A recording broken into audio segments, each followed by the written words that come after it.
not even one single scratch. I promise you. Look, if you don't believe me, ask Pete Yankovic. He knows all about it. No, he had to do that. Adam asked him not to say a word. Right.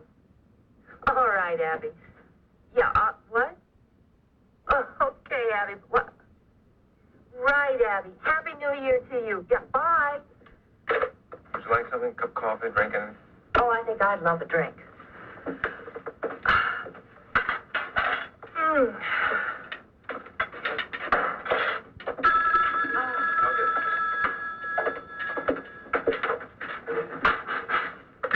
Yeah, hello? Adam, it's Luke. Luke, where are you? I'm at the Miami airport, and I've got Darcy's secretary attached to a very competent policewoman from the Miami PD. We'll be hopping a flight very shortly to Monticello. I talked to the chief earlier, and he said that we should interrogate the lady without delay. You mean tonight? Well, it's going to take me several hours to get back to Monticello and book her. The chief suggested that if you had the time, if you wanted to talk to her, tonight would be the night. Yeah, I want to talk to the secretary. I'll be there. Tell Bill. The toughest thing about this whole thing for Nicole was the realization that all of her friends, or at least most of them, thought that she was dead. Well, we knew it would be that way right from the beginning, Adam. That's what we were worried about. Once we decided the whole world should have to think that whole world, including Darcy's secretary. Point is, Adam, we were right. So we should certainly take some satisfaction from that. Our plan worked, and it worked perfectly. Well, it will have worked, Bill, if she leads us to the island. Yes. Yes. Send them right in. They're here, Luke and the secretary.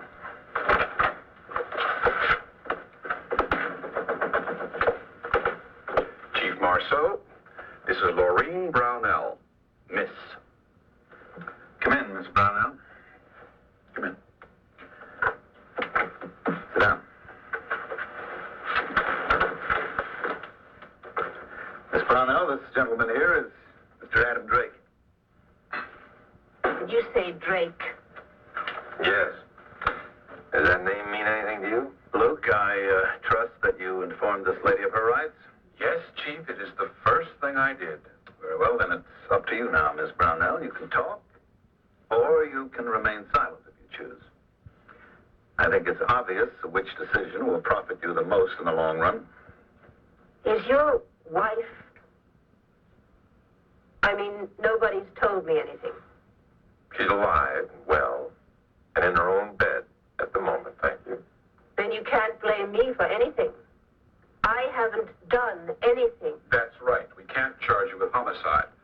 But how about conspiracy to commit homicide or attempted homicide? Attempted homicide carries almost as severe a penalty, Miss Brownell. And that's a sentence which might be substantially reduced if you tell us what we want to know. And what is that? Where your employer, Gilbert Darcy, is living. You heard the question, Miss Brownell. You know a man named Gilbert Darcy? I did, once a long time ago. Mm-hmm. What was your relationship with him? He was a friend. A good friend, Miss Brownell? I just worked for the man. It isn't fair to do this to someone who just worked for somebody. Are you talking about the present or the past? Did you know that Mr. Gilbert Darcy was involved with the syndicate? That he was supposed to be their investment advisor? And that he took off with millions of dollars of syndicate money? No, I didn't know anything about his business. I never asked any questions. That's very nice of you, Miss Brownell. But Miss Brownell did tell us one thing when we arrested her down in Miami. That is that Gilbert Darcy was a good friend for years and years. Isn't that how you phrased it, Miss Brownell? I hadn't seen Gilbert in years. 10 years at least. No one was more surprised when he called me. When was that? I don't know exactly. 9, 10 months ago. 10 months ago. About the time he realized that Nicole was still alive. That boy Billy hadn't killed her. I don't know what you're talking about. Why did Darcy contact you? What did he want you to do? He wanted me to perform certain services for him. Like hire killers? He gave me a list of names, that's all. People he wanted me to locate. But I didn't know any of these people. I'd never seen them before in my life. You knew, though, what they were supposed to do. After all, you contacted them, and then you hired them, and you gave them instructions. Come up to Monticello to kill Mrs. Drake. All I did was follow instructions. Where have I heard that before? Gilbert told me what to tell them. That's what I did. It wasn't my idea. I didn't want to see anyone hurt. I didn't pay them any money to do what they did. You did hire a man named Randy, I believe. I don't remember. Oh, of course you do, Miss Brownell. Randy mistakenly killed a woman named Tiffany Douglas. That mistake cost him his life. I know nothing about that. Didn't you instruct your assassin, Van Rydell, to kill Joe Randy before he took over his duties? No. That was his own idea. Then you knew that Van Rydell did kill Randy. Why? Refused to give back the $5,000? I only did what Gilbert said to do. Word for word. When Van Rydell got himself killed, you sent a third assassin and then a fourth assassin? I just followed Gilbert's list. I told them only what he said to say. Where'd you see him, on the island? No, I saw him in Miami. He is. I tried to get him to tell me for my own reasons. What reasons? They were personal. Tell us about them anyway. It has nothing to do with this. Isn't it more true that 10 years ago you were more than just good friends? That you were lovers? Doesn't that characterize your relationship better? What does it matter? Well, you knew he was wealthy. More than wealthy. When he left the States, he had $8 or $9 million in his hip pocket, didn't he? The fact that the money was stolen doesn't alter the value of it. He took the money from thieves. So, you did know what he had done. Did you help him? No, I didn't. I knew nothing about Gil until I got that call from him in Florida. He called and told me he wanted to meet me. That he had a business proposition for me. How long did he stay in Florida? He told me he could only stay for a few hours. That he had a boat waiting to take him wherever he was going. And he didn't give you a hint as to where that was? Somewhere in the Caribbean. That's very helpful. And you asked to come along, is that it? You wanted to join him there? I thought I did it first. Then I realized what he had become.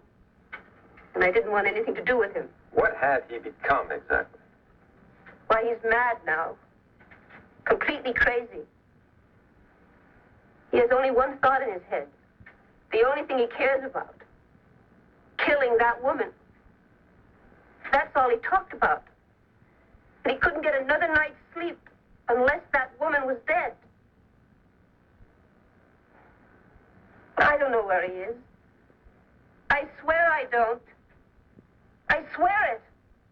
I'm sorry. Listen, it was pretty stinky.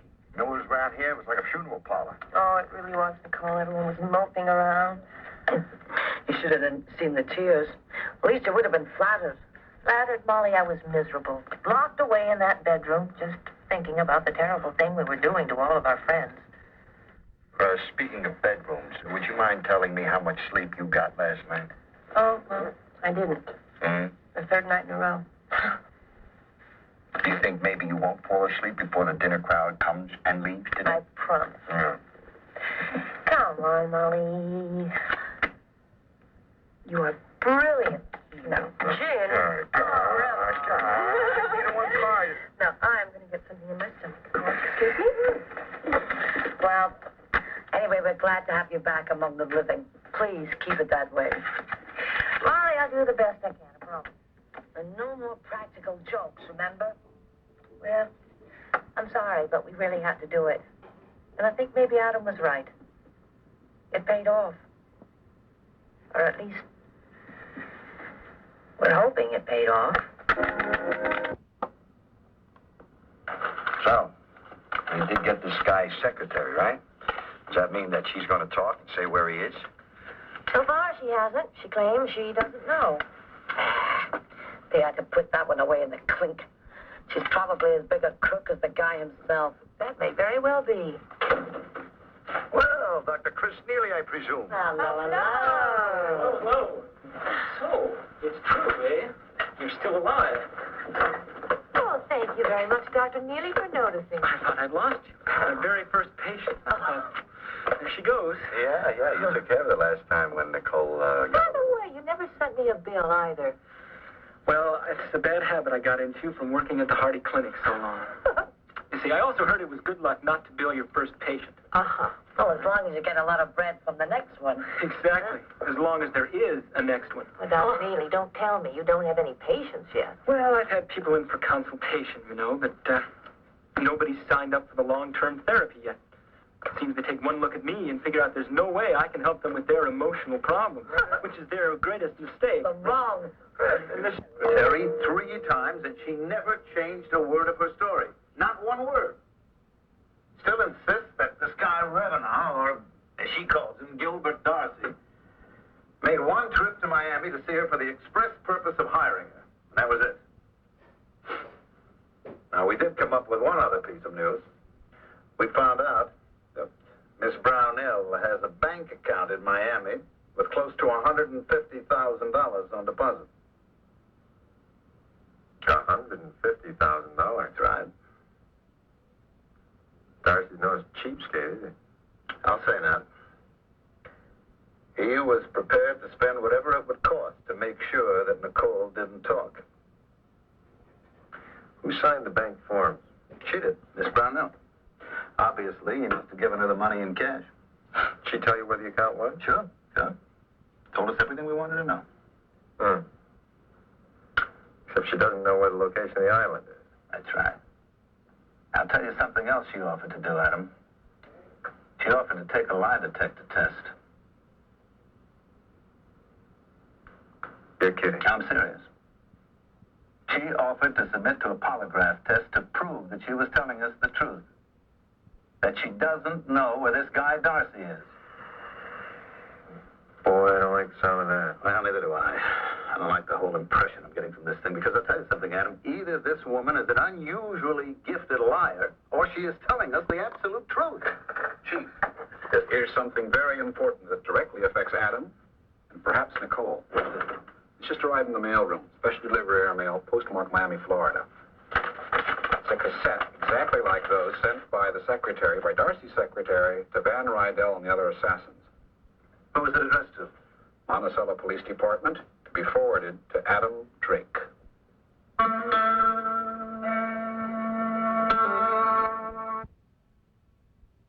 Angeline. Oh, what's the special today? It's veal Marcel, and it's very good. I just had to... Oh, fine, then that's what I'll have. Oh. Thanks. And, I was serious about what I said before. I mean, if you want to come to my office for a chat, feel free. It's very close. It's just down the hall down there by the professional building. Well, Okay? I might. Then you want the special, right? Please. No menu. Thank you. Are you sure that you don't want me to stay here till Adam comes? Absolutely positive, Molly. You go on home now. Are you sure you're all right? I'm sure, Molly. I'll tell you something. I'm beginning to think that I have reached a stage where I am simply numb. No, don't do that. To be numb is to get careless. I suppose you're right about that. Tell you what I really think. I think it would be best if the police were just to lock me up in a prison cell until this whole thing was absolutely over and done with. But then, that might mean life imprisonment. Oh, God, go on. Good night, Molly. Good night, honey.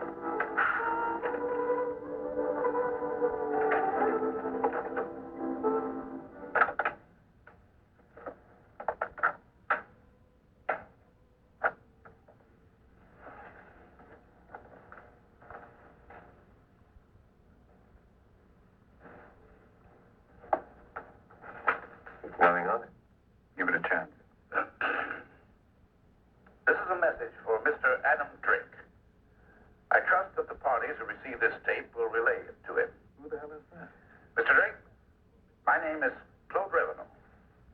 As you have already surmised, my name used to be Gilbert Darcy. I have a very important statement to make to you. I'm aware that you people are devoting your lives to finding me and my peaceful little island. I'm also aware that poor Miss Brownell is in your custody. The woman who has been acting as my secretary for the past few months, performing functions I was unable to perform from my island home. I do hope you treat her gently. She is a fine lady, not accustomed to brutality. I would appreciate your charitable treatment of her. Now, that's what I call nerve. I do think it's time that we cleared the air concerning the situation which compelled me to this drastic action. Yes, I have been recruiting, what would you call them, professional exterminators. People whose names were common currency among the unpleasant types I once associated with in days gone by. Miserable days, really. I can't tell you how glad I am to be rid of them. At any rate, I knew the names and needed to make contact with these people, establish a price for their efforts, and convey the proper instructions. Miss Brownell did this for me. She was paid for her efforts, as any employee might be paid. I can assure you that she had no personal vendetta against your lovely wife, Mr. Drake. And difficult as it may be for you to accept, so do I. Mrs. Drake is a charming person.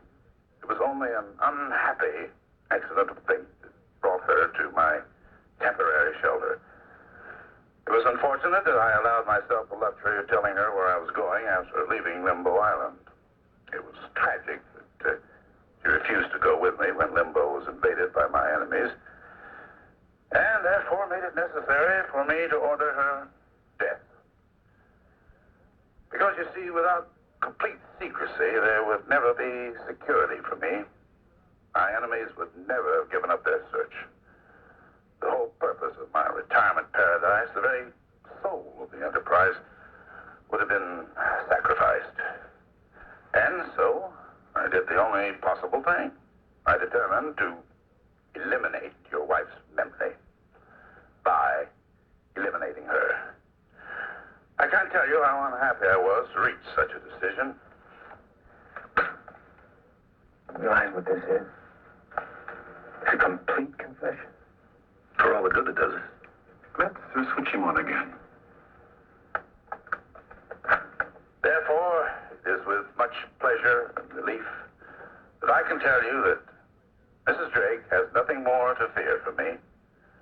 The reason I'm sending you this message is to give you my personal pledge that there will be no more attempts to harm your wife in any way. There. Makes me feel better just to say it.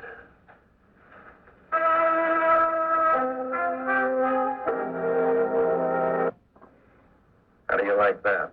It's a peace offering. Maybe we really put the fear of God into Revenant by picking up his secretary. Or maybe it's just another move in his chess game he's been playing. Now, let's see what else he has to say for himself. I realize, of course, that you may be skeptical about what I say. But the fact is, I've become convinced that there's really no need to eliminate Mrs. Drake from this world, merely to protect my little secret. Evidently, she does not seem to be able to remember what I told her during our days on Limbo Island. The blow on the head she received has obviously impaired her memory. Well, I'm really sorry about that, by the way. Not the impaired memory. I mean the fact that she was injured by my man Billy at my orders. Frankly, I still don't know how she managed to survive that blow, but alas, poor Billy is dead himself. Dead? However, she did manage to make her escape after the invasion. No one was more surprised than I to read about the sleeping beauty in a Paris hospital. After Mrs. Drake recovered from her coma and returned to her home, I knew that my days would be numbered unless certain moves were made. I made those moves regretfully. I believe fate was kind to all of us. Fate by preventing me from succeeding. Is that what he'd call it? But soon it became clear that there was no need for drastic action. In all this time, Mrs. Drake hasn't recalled the location of my island. That was apparent since I've had no unwelcome visitors. It was also apparent when Mrs. Drake underwent your little experiments with drugs and hypnosis. How about that? Well, he At any rate, I want to concede that I was wrong. But I never should have feared the poor woman. And now I am more than willing. I am positively delighted to rid her of the fear which I myself created. There will be no more trouble for your wife, Adam Drake. The order of the day is live and let live. I trust you'll return the favor. So that's an end to it? Do you think so, Lou? I hope so. It sounds to me like he's trying to make a deal. He's saying if we don't look for him, he'll stop sending those assassins after Nicole. That's not exactly what he said, Lou. He said there'll be no more trouble for Nicole. Won't bother her. Well, I don't know, maybe he's just plain given up. Maybe he figures the game is no longer worth the candle. And maybe, without the secretary there to hire those assassins, it's just impossible for him to play the game anymore. No, that's important. What is important is how sincere is this man? What do you think? I don't know, Adam. I don't know how to judge this man. Well, all we've got is his voice on tape. No, that's not all you got. You got your instincts. What do you think? Okay. I don't trust him. His voice sounds sincere enough, I'll give him that. I have to say that he sounds like he meant it. All right, then we're in agreement, because I think he meant it too. You gonna play it again? Yeah, not here. Where then? No, I recognize that this is police evidence, but I'll take very good care of it.